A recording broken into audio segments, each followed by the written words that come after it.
Welcome back, folks. Today's technique is rubber duck check-ins. And now this is something that once again applies to a wide variety of fields. It's inspired partly by an old programming practice, but again, it's not unique to programming or game programming or anything even software development related. And additionally, this is one that you're almost very likely to hear some sort of echo of something that's happened in your life. We're going to draw a few examples to it, but that this is particularly a kind of technique that it's suited to things where you're doing it over a longer period of time. It's taking weeks, it's taking months, maybe even taking years. It's not the same sort of thing as something small where you just got to kind of get yourself to hit that spark or that spark plug to start doing something. That's some of the other techniques. This one really has more to do with how do we make sure we're marching forward on some sort of bigger plan that we've put together. So pairs well with other techniques that have more to do with this kind of prompting ourselves to start the action. This is how we carry it out going forward. And what it has to do with is the term rubber duck. It comes from the world of programming where there's this notion of rubber duck debugging. It's a classic term from software engineering where the idea being an engineer might keep a rubber duck on her or his desk, and that if they have a problem to talk through, they could actually talk through the problem with the duck. That it doesn't actually need to be a dialogue with someone else who's also a trained expert in the field. It doesn't have to be with an advisor, a mentor, a coach, a trainer, a boss, a manager. It can really just be the process of talking through it gets us to have to sort through our thoughts a little bit, gets us have to sort through our ideas in a linear order. Sometimes we can surface what our problems were simply by having to try to articulate into words what was going on with us. And now ideally, right, it helps if there's still a person. And where there's sort of a bit of gray area here is that while an inanimate object might work, there is a power that talking to a person can hold over us.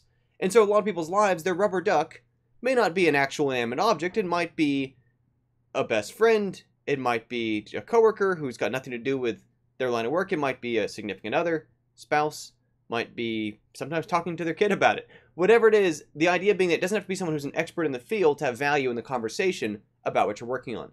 Now, what it relates to when it's, say, rubber duck check-ins, is that the check-in structure is really key to what's going on here. Now, with check-ins, all I mean is that the example I like to use for this, when I was in graduate school, and we had to work on these research papers or my thesis or whatever else longer term projects. The way things worked was if I met with my advisor once every 2 weeks, well, I would kind of work on it once every 2 weeks. If I met with my advisor every week, I'd work on it every week. If I met with my advisor Monday, Wednesday, Friday, well, 3 times a week, I had to do something on it to have something more to talk about the next day. And that's really what the key is to this rubber duck check-ins. It's working out some sort of regular structure, depending on your expected timing availability, your realistic schedule, your pacing, and that of the person you've chosen as a rubber duck friend, buddy, whoever it might be, to whether you want to make it weekly, whether you make it every other week, whether you want to make it, again, maybe multiple times a week if possible. It's somebody who you can meet up with and say each time, what have you done in the past week or the past time period? What do we have done for the next time period ahead? And so, if we use a weekly basis, it's pretty common for this. It's usually a pretty good chunk, right? It's about 2% of each year is your week. And so we like to reflect on, same thing we do in Gamketo Club, what have we done the past week? What are we doing the week ahead? And when you're saying through these things, it's, again, more about your practice of articulating it into words. It's more about you reflecting for yourself, which is why, again, we rubber duck check-in. It doesn't actually have to be with someone who is necessarily significantly more advanced than you. It doesn't have to be someone who is further down the same path. It could be anybody. And so here's a great way to loop in somebody else who you appreciate, have some respect for. It could be a roommate, right? And this is something that even having to open up those conversations, sometimes can feel a little weird because you're trying to explain, like, hey, I'm gonna do this thing, right? And you gotta, you're kind of a rubber duck, but you're kind of not. Like, I don't mean to disrespect your knowledge in this field or whatever. It's really just, I just need someone to talk to once a week or once every other week or once a month if you're kind of spreading it out or whatever.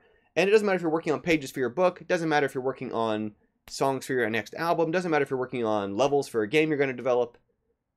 It doesn't matter if it's hitting milestones to get a business off the ground. Whatever it is, building a mailing list, whatever it is. It's something where you talk to someone else who you know this person, you're going to see them around, you know that they care about you and your well-being at least a little bit, so it can't be a total stranger. But what's nice about that human effect being in there, as opposed to a literal inanimate rubber duck, is that there's this power that comes over us of we don't want to waste other people's time. that we don't want to disrespect their willingness to help us. That even if they're only giving us 5 minutes of their ear a week, just by them paying attention to us, we want to not let them down. And if we do, we feel that in a way that next time we want to do better. That helps us excel at it in a way that, again, it's easy to forgive ourselves if it's an inanimate object. It's easy to ignore it. There's actually a lot of the same teaching power that happens from a human being in a conversation as opposed to pure software, pure videos, pure books, pure tutorials, pure online sort of text and things. Is it's effective if you are standing right there and there's a teacher of any kind, professor, grade school, whatever age somebody's at, professional trainer, whatever it might be, and they ask you a question, they're looking at you, right? You kind of have to answer it. You kind of, it's much, you get much more squirmy about the idea of like just ignoring them. And so that's where there's power in having a human being involved. Additionally, even though it can feel a little bit silly to try to have this conversation with somebody about, hey, you know, I could really use someone to have check-ins weekly about the progress I'm trying to make on this. Would you be willing to be that person for me? Occasionally, doing things that feel a little bit silly, we're going to get even more into these in the techniques ahead, can actually be a really helpful growth step for us in overcoming the idea that it's going to involve a little bit of discomfort to move forward on my goals, that it's going to involve a little bit of conversations I wouldn't have had otherwise, that it's going to involve changing things up. Something that classic guru for motivation, life coach kind of stuff, Tony Robbins refers to as changing our state. And one of the things that we do to shake that up is simply by engaging in these kind of conversations where maybe it feels a little weird, maybe it feels like a stretch of our comfort zone, but you really have to do that because it's going to be small in comparison to the other changes that's going to be going on if you start achieving your goals, if you start growing in the direction of checking off the boxes of things you mean to do, week by week by week, having something to show for it, or again, every other week, whatever pace, time frame makes sense for you. Part of why I like weeks, and I've mentioned this before, I'll probably mention it throughout, is a week is a good chunk where there's a pattern to it, right? Almost no matter what you're doing, whether you, certainly if you've got a full-time job, but even if you're just working as a freelancer or whatever, there's a structure around the weekends, there's a structure on the Monday to Friday, structure on certain days of the week, when we have appointments, when we have meetings, when there's things on TV we care about, whatever it might be, there's a pattern to it. And if you're not making some sort of progress one week to the next in a normal week, in a typical week, then those start to get away from us, right? The time starts to blur together. We get this problem where we had a goal that we set for a week and we didn't do it. And so next week we just slide the goal forward. And then before we know it, 2% of the year, 2% of the year, 2% of the year, right? Each one about 1/50th of the year disappears.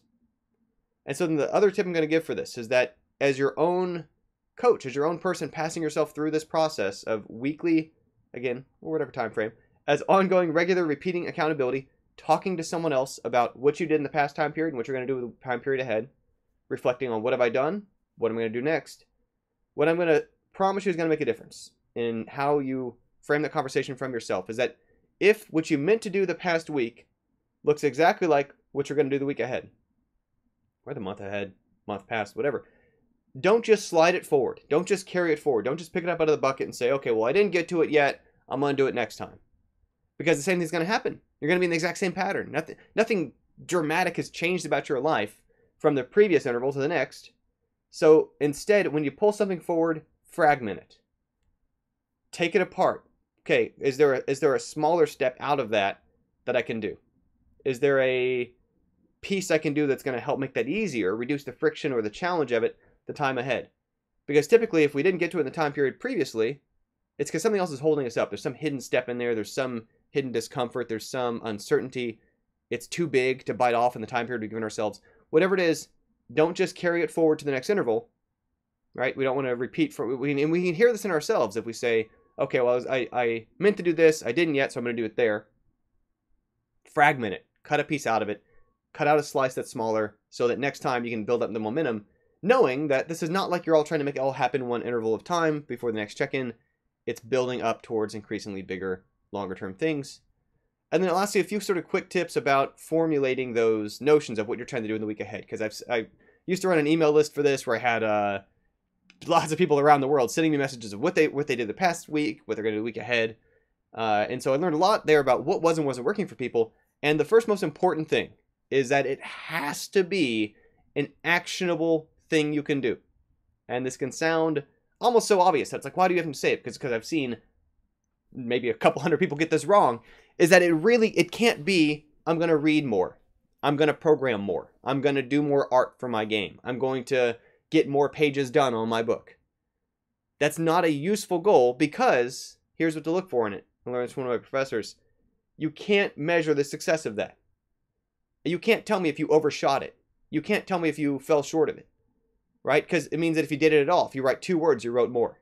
If you saved a pixel, well, you made more art. It's got to be a quantifiable thing.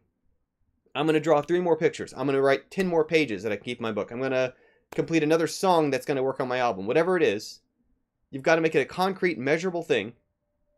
Classically, I think there were SMART goals, whatever. The M in SMART was measurable. It's a very well-known part of making a useful goal.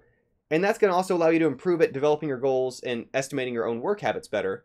So that if you maybe I said I was going to write 20 pages, I want to write writing 10, I can recalibrate off that and set my future goals better. So it's got to be, it can't just be, I think I saw someone recently make a goal of like, I'm going to learn more PHP. Like, no. What are you learning PHP from, if that's what you're after? Decide how many more course videos you're going to get through in that time period, or how many more chapters of that book you're going to get through in that time interval before your next check-in, and that's what you promise yourself, not, I'm going to do more of the thing. Does that make sense? Now, another side to this, in addition to, again, it's got to be specific and measurable, is I'm also going to sneak in here as a sort of another caveat or little asterisk on it, is this thing I call the 85% rule. It's something I picked off of a former manager at a job maybe about 10 years ago. And he said that 85% of his goals being achieved one way to the next. And he was a team development director, so he managed a lot of people's goals kind of collectively. 85% was actually kind of a pretty good number to aim for.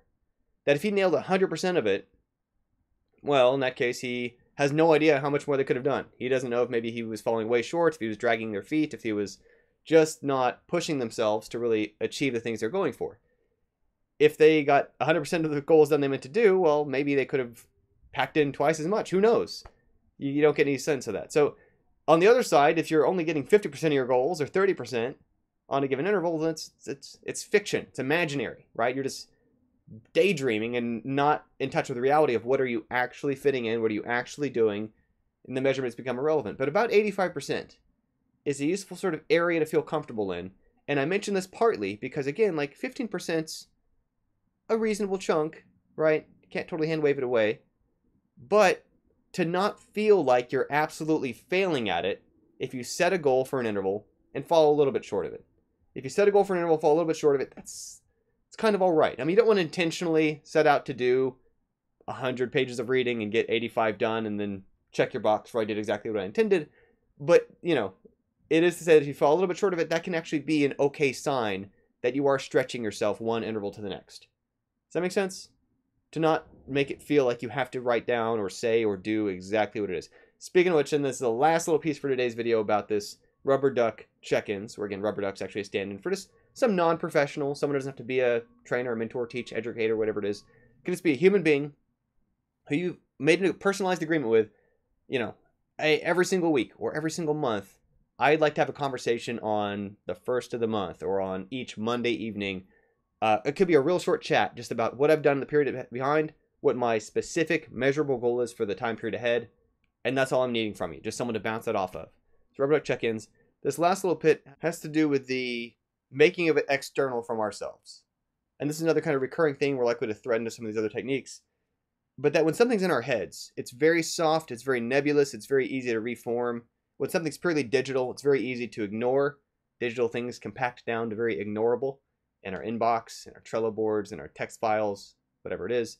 When you externalize it in some physical way, which could mean putting it on a whiteboard, could mean writing it on paper. In this case, means discussing it with another human being who heard what you said out loud in a way that you can't next week you see them or next month you see them, whenever it is, just pretend like you didn't say that because you externalized it. You took it out of your brain where it was soft, where it was amorphous, where you could kind of fool yourself about what you remembered or didn't, and put it out of yourself. It gave it form, and that helps our accountability because it helps us stay grounded in expectations in a way that's not so soft, not so adaptive. When we try to keep it all up here, it doesn't work as well because, again, we start to, frankly, we're lying to ourselves sometimes about what we meant to do, about what our plan was, about what it was all along. We try to write this retroactive narrative. And that externalization step is a key part of Rubber Duck accountability or Rubber Duck check-ins, where by talking about it with someone else, we're externalizing it. We're putting it outside of ourselves. And this is why you can't just imagine this thing. This is why, even though the process sounds like, okay, well, aren't I just talking to someone who's not having to pay a whole lot of attention, who doesn't have to provide their insight into it? And why does it matter? Right? Why does that work? Because it seems like, couldn't we just do it in our imagination? Couldn't we just have this conversation literally with an inanimate object? And a key part of this why it has to actually be done to work, why you have to explain it to a person who's listening, part of why you actually have to have the difficult conversation is precisely for these reasons, that getting ourselves over that hurdle of, well, it feels silly to mention it, feels like I'm setting myself up for a promise, because you are, and it feels like I'm committing to it when I talk to someone else, you are. These are the things that give us power over ourselves. These are the things that allow us to move ourselves forward.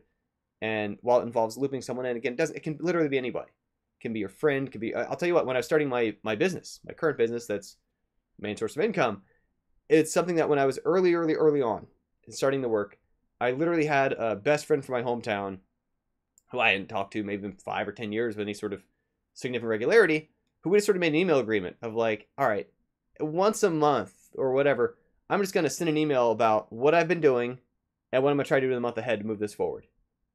And I cannot tell you how valuable that was for me and be able to help get my stuff off the ground.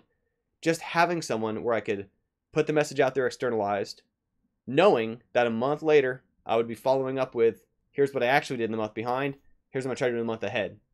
And just how that, again, keeps ratcheting us forward in a way that makes it hard to slide backwards, helps give us some direction, helps externalize, helps get us over this, do I feel silly setting expectations for myself? No. It builds up a good habit of setting expectations for ourselves, externally committing to them, and then reflecting on, did I do it? How did I do it? Did I overshoot it? Did I undershoot it? How can I take that and go forward to set the next time period's expectations? That's the rubber duck check-in method or technique. It's the sort of thing that, again, I'm sure you've probably experienced some form of in the workplace, in a school environment, in sports teams, or whatever it might be. It's a variation of when people talk about accountability buddies, where two people kind of hold each other accountable. Essentially, they're rubber duck check-ins with each other to like, hey, have you been working out, or have you been working on your thing? I often find those harder, partly because they require finding someone else who also wants to write a book, or someone else who also wants to do the thing in a way that it's almost easier to find someone who's just willing to kind of help you out and just be, lend you an ear 5 minutes a week, 5 minutes a month, 5 minutes every other week, whatever time period works for you. So I hope it's been helpful, and as always, let me know your stories. If you've got this by email, send me a response. I read all those. I respond to all of them. If you didn't get this by email, again, I'll have other channels, links somewhere, so you can be in touch. I'd love to hear your stories about how these sort of things have or haven't worked in your past, if they resonate with examples of things you recall from things that worked for you in the past, and let's look at how we can reuse those, adapt those, generalize those to help you out going forward, achieving your goals.